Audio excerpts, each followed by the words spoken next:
This is a supplementary video for Let's Play Eternal Darkness Sanity's Requiem. It is not required viewing to enjoy the series. Please feel free to skip ahead, but I did think some of you would enjoy listening to the insane ravings of Maximilian Roybas. Corpses, lumbering, rotting cadavers. What contrivance could have wrought this abomination? Disease, science, blasphemous occult rituals. How can something so dead, yet be so alive and hungry? They lust for flesh, human flesh, and feast upon all the sweet breads a man has to offer.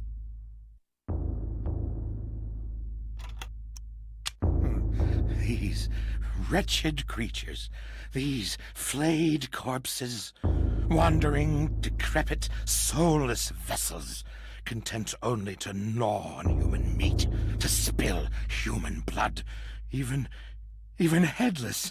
Their hate for the living grew in propensity, flailing maniacally in their bloodlust, killing anything close.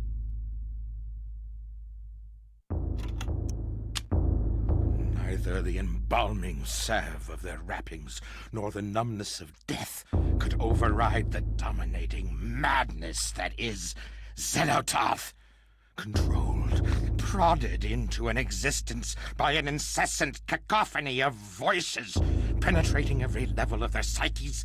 These corpses are coerced into life, ambling, moaning, shrieking.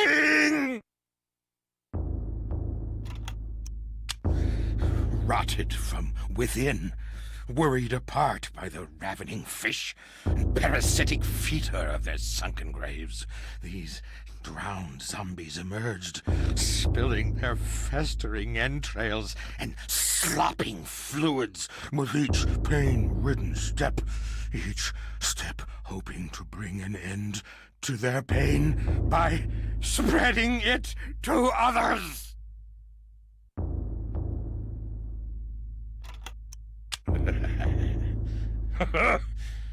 There are worlds beyond this one, worlds as we've never seen.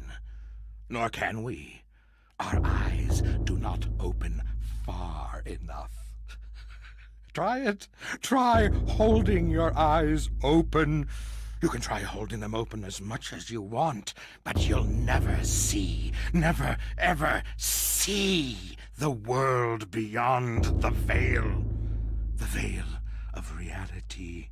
It's there to protect us from them, the ancients, the darkness, that which we cannot understand. Nor should we. Welcome the oblivion of ignorance, for to have knowledge is to be damned.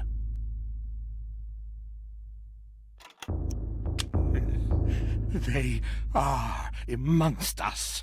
I knew they would come after me, for I knew their devices, their depraved methods, creatures wearing human skins as we wear clothes to cover their hideousness from our eyes, so they might consort insidiously with our species, infiltrating, manipulating, playing us against each other. Damn our eyes! We are blind to them, but I knew. Oh, yes, I knew. I knew they were there, plotting behind that door. One has to be careful. One must separate their heads from their bodies. And yes, fire is the key to purge their souls from this earth, sending them whimpering to their masters in the beyond. The devils inside the servant skulls were trying to kill me. They plotted behind doors locked and barred and planned the downfall of the human race. I took care of the ones around me and stopped their plans. There are others, I'm sure. Out there, manipulating us, secreting madness inside our very heads, while our souls are pushed into the corners of our skulls, watching as our hands do tasks that we have no control over. Oh, horrible, horrible things! We must purge them from our midst, kill them all, cut them, burn them. It's the only way. I know. I've done it. It works. They are so close, their stench fills the air. You can smell them, I tell you, somewhere between the spice of vanilla and the bitter sweetness of pustulant rot. Those creatures inhabit the bodies of men and women, exorcising the human soul and replacing it with their own putrid spirits. But they couldn't fool me. No, not at all. I could smell them, you see. They were all around me. Dear God, all around. I knew what I had to do. They had to go. By blade and bullet, I had to get rid of them. Don't you understand? Dear God, I had to do it. Had to. You believe me, don't you? Don't you?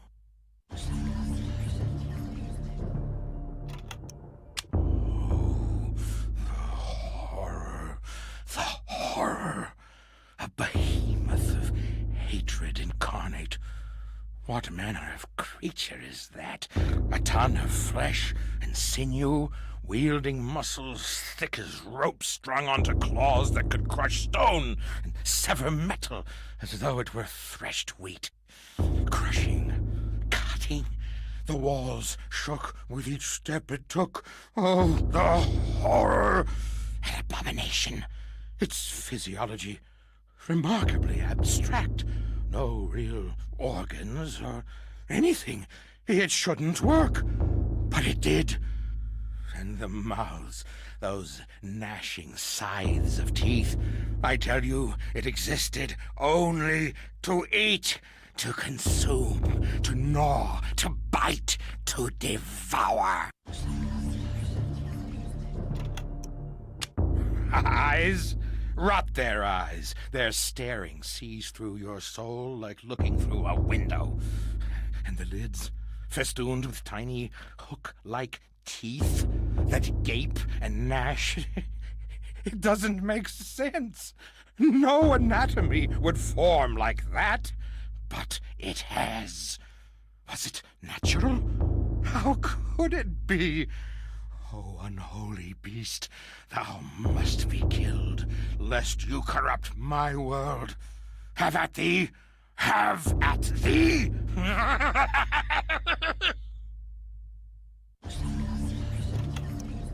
They have no eyes, but they can see, I tell you.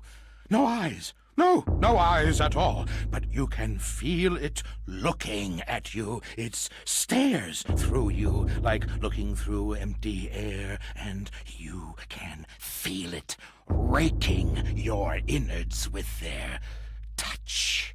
The shiver of their senses combing your bowels through empty space. Oh, horribleness! They came from the darkness, chittering spider-like parasites infesting the city Enga. Enga! They killed the city's inhabitants, using them for food, for slaves, for play. In the city's last dark, doomed days, blood filled the waterways, drained upon the streets, a proud, mighty race, now nothing but bloody goblets of meat in the gutters. So it has been for eons. The Guardians, those Those eternal parasites still swarm in that necropolis, feeding on those that live in ignorance many miles above us. Damn you, listen to me! They feed on us! The darkness comes. It will consume us all. We must fight them, or all is lost.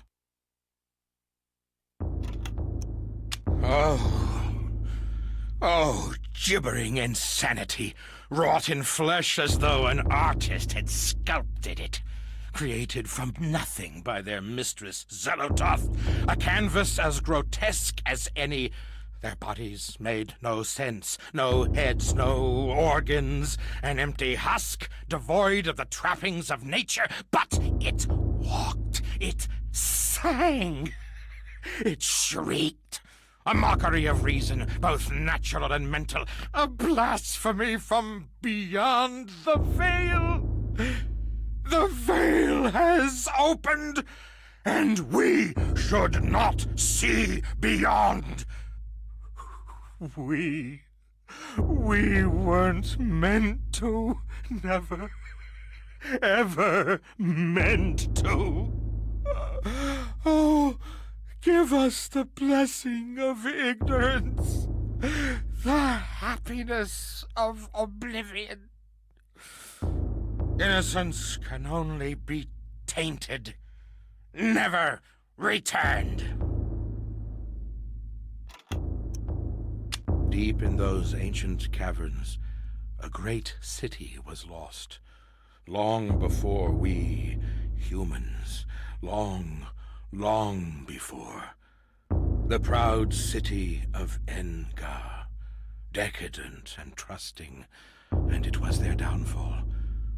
When the darkness came, and the guardians slaughtered them, their existence was but a dying echo, shrieking from violated mouths, resounding within their homes, their tombs. If you stand alone in one of those halls, quietly, ever so quietly, you can hear the cries of the people of Engar, rent apart by the unseen claws of the guardians. Their echoes still linger, as do